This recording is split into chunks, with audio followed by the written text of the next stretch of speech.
Good morning, everyone.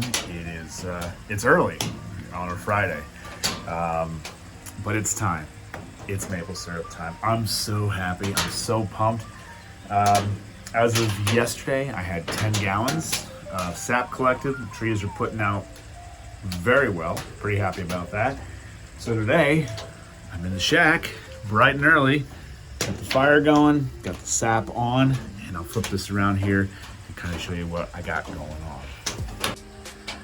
All right, so the fire's going. You can see it in there. I got this little fan here. I use it for other things, primarily as my chicken coop to keep it cool in the summertime. So it's a little noisy and dirty, but it's working right now. I removed this bung for a little extra air, and it's blowing in through there and there to kind of get this fire really going hot. And I got my two pans on. They have 2 gallons in it according to my little dipstick there.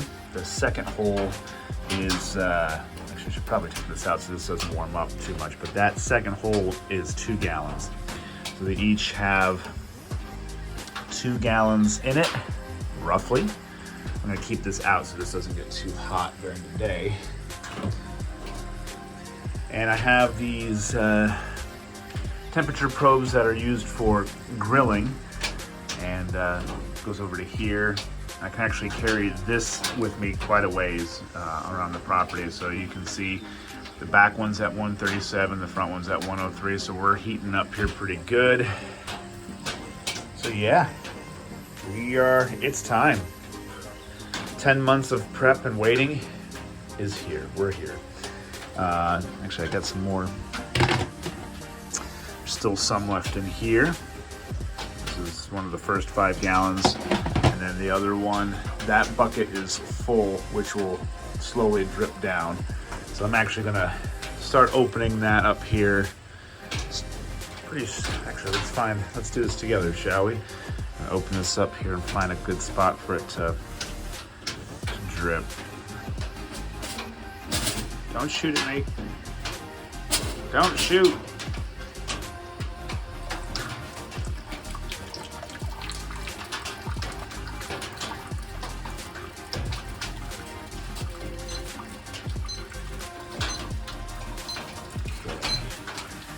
I'm gonna have to adjust this alarm, but that rear one has reached 150. So in reality, I need these to be closer.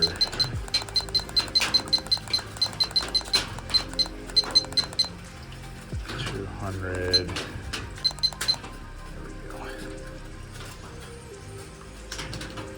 Okay, you can see that's dribbling kind of right where it needs to be. Getting some froth going on here. Now, my only issue that I see so far is that rear pan's gonna cook way faster than the front pan, just based on the location of where the fire is. It's further back, so I'm gonna have to work on moving that fire up front, but not a big deal. So that's where I'm at for right now, for the morning. I'm gonna be here all day, I know that. But at least now I can get this started. First thing in the morning, it's before 6 o'clock when I come out here. And then I can go back inside, drink my coffee, get the kids ready for school, get them to school, and then come back out here and spend the rest of the day cooking.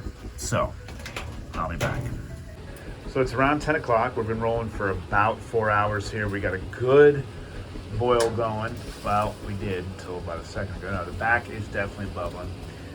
The front is teetering. We keep going between, let me get this on here for a better view. We keep going between, we haven't dipped below 200 in a while. So let's just see what this pops up here. Come on, there we go. So they've been pretty consistent. They've been staying above 200, which is good. The front one cools off more than the rear does. The fire, where the fire is, I try to have that wood, you can see it, I try to have it as close to the door as possible, but I can't have it right up against it. So the rear pan is the hotter of the two. But it's okay. There's about 2 gallons in each of them right now. There's about a gallon left in the bucket, and I'm keeping it at a slow drip to keep to keep a vacuum lock from happening in those coils, just to keep it moving, but not enough to really fill this.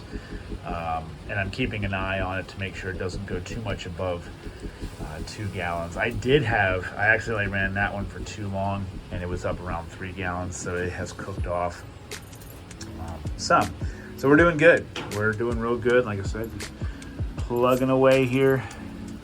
And yeah, one thing I did recently, I did it as of last night actually, was remove this bung cap to increase the airflow, and it definitely has been working.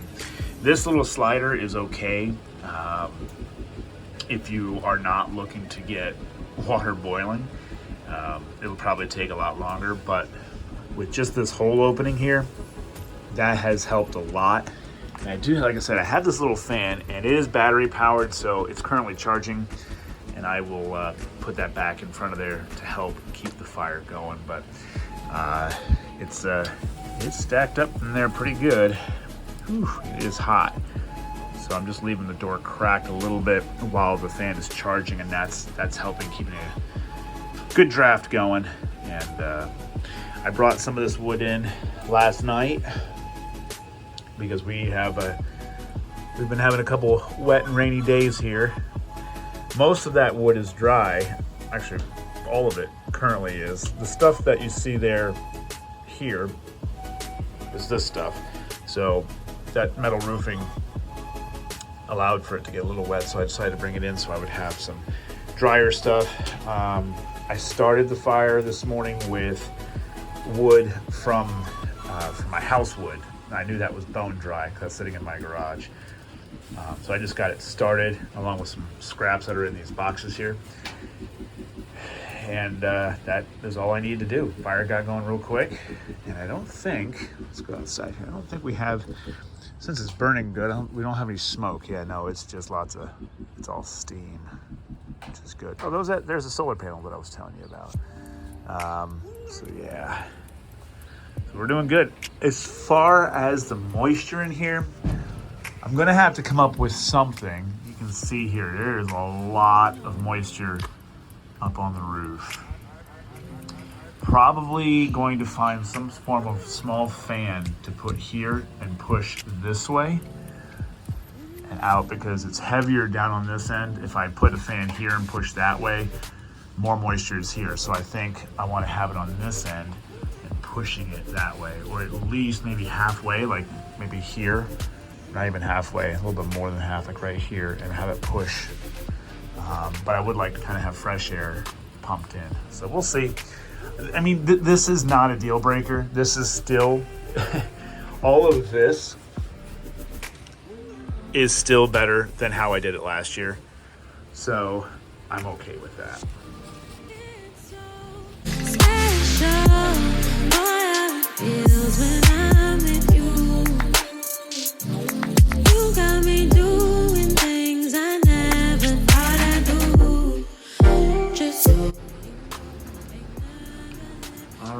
We're down to the last, that has about a gallon in it, just a tad under, and this has just a tad over. So we're down to our last 2 gallons. That bucket is empty. That bottom bucket is empty. That other one is full. But I was able to collect a little bit more today. So instead of 10 gallons today, I'm actually doing what did I say? A little over 13. So I figured might as well, got the stove rolling.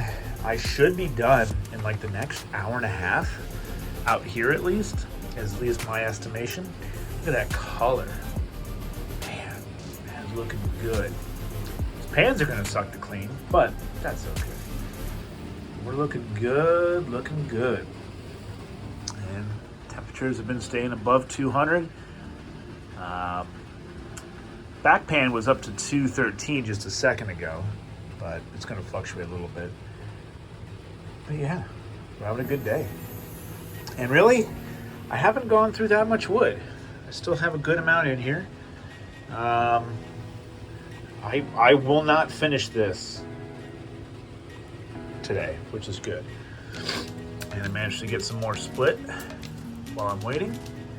So yeah, it's been a good day. It's a nice temperature out, and cannot wait to be done though.